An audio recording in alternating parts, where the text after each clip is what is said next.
So as many Lebanese are very, very quick to point out, first and foremost, the Palestinian issue is in fact a Palestinian, not a Lebanese challenge.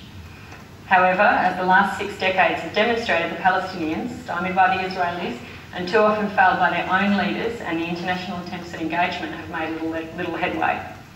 If we look at the current situation at the moment, the US-led international community remains focused, apparently, on the idea of attaining a resolution between Tel Aviv and the Palestinian Authority in the West Bank. I would argue that any outcome must include a meaningful resolution for the Palestinian refugees. If we look at the different ideas that are floated in terms of a meaningful resolution for the Palestinian refugees, you do always end up coming back to the UN General Assembly Resolution 194, the idea of a Palestinian return.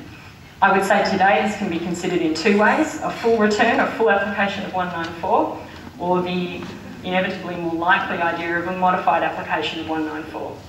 Traditionally, the Arab world holds to the spirit, if it must be said, not the letter, of the idea of the Palestinian right of return.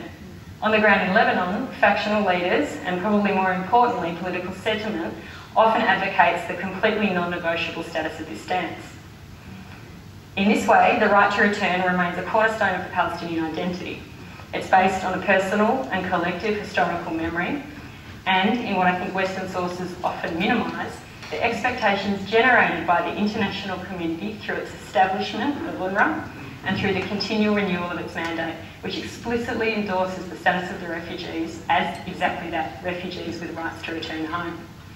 As international diplomacy has failed to produce any real results for 60 years, I guess it's not particularly surprising that the most basic of human desires, the desire to return home, becomes the defining characteristic.